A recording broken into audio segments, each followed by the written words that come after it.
Isang nakakagulat na tuklas mga kaibigan, mula sa higit 2 dekada na ang lumipas, sa disyerto ng New Mexico, ay muling binuhay ang agham at pananaliksik dahil isang misteryong nilalang na maaring magbago ng ating pagkakaintindi sa pinasikat na halimaw ng sinaunang mundo.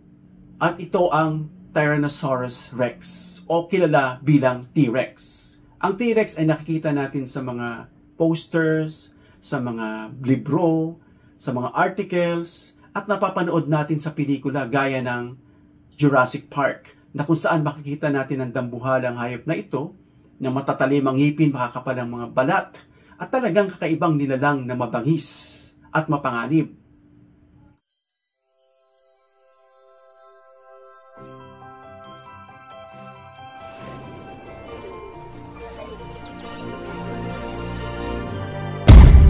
Truth Encounter Media. Magandang araw and welcome back sa ating YouTube channel. Ito ang Truth Encounter Media. At isa na namang magandang topic ang ating pag-uusapan ngayon mga kaibigan. Kaya tapusin ninyo hanggang sa dulo. Noong mahigit 2 taon na ang nakaraan, ay natuklasan ng mga paleontologist ang 2 partial skeletons o bahagyang labi ng isang kakaibang species ng dinosaur.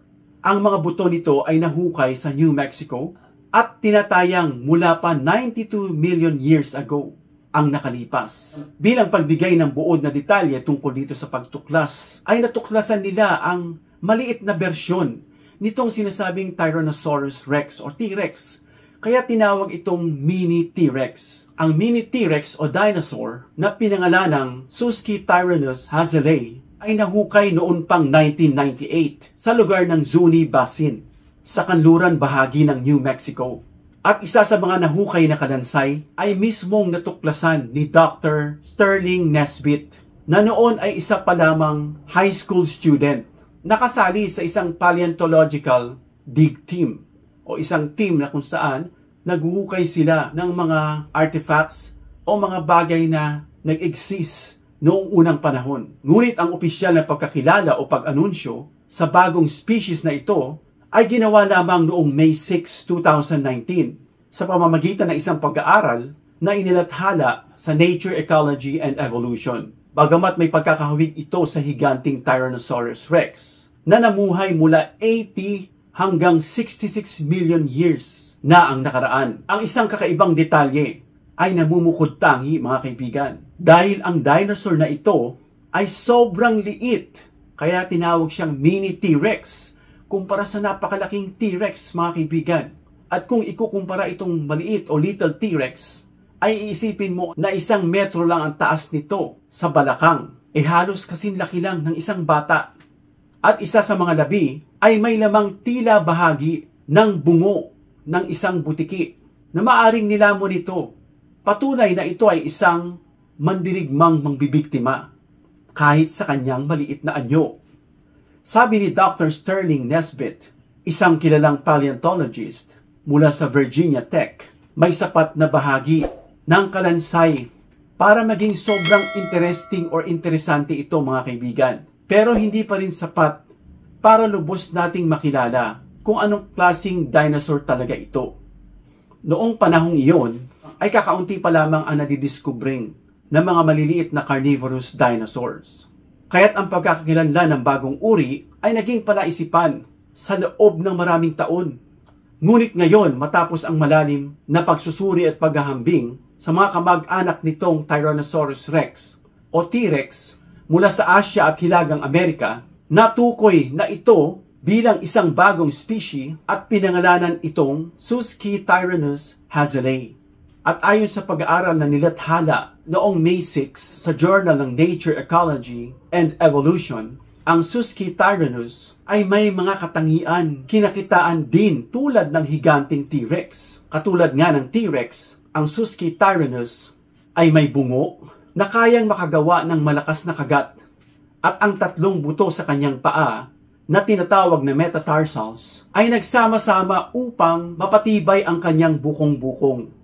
Isang adaptasyon para sa mabilis na pagtakbo at epektibong panghabol sa kanyang biktima. At ayon naman kay Dr. Robert Denton, isang geologist mula sa Terracon Engineering, na ang mga katangiang ito ay naging mahalaga sa pag-unlad ng mas malaking Tyrannosaurus. Dahil sa maliliit na pangharapang paa ng mga ito, na umaasa lamang sila sa kanilang malalakas na binti at nakakatakot na panga.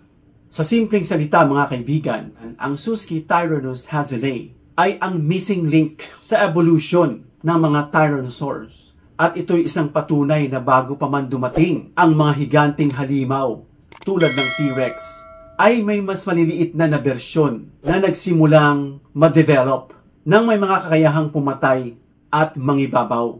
Ibig sabihin mga kaibigan ay tila mas nauna pa itong T-Rex na mag-exist kaysa dito sa giant T-Rex. At ang munting mga halimaw na ito mga kaibigan, bagamat maliit sa laki, ay may napakalaking ambag sa ating pag-unawa sa sinaunang mundo.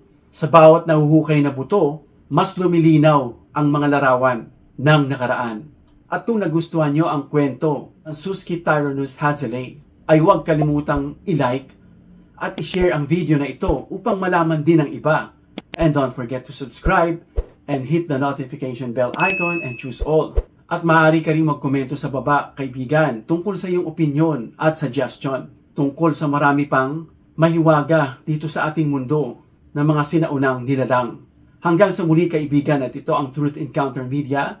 Ako si Mark Narboneta na naghatid ng siyensya sa mas kapanapanabik na paraan.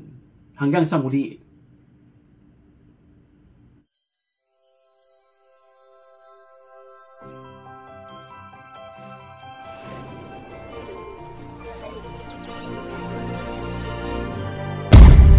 Truth Encounter Media.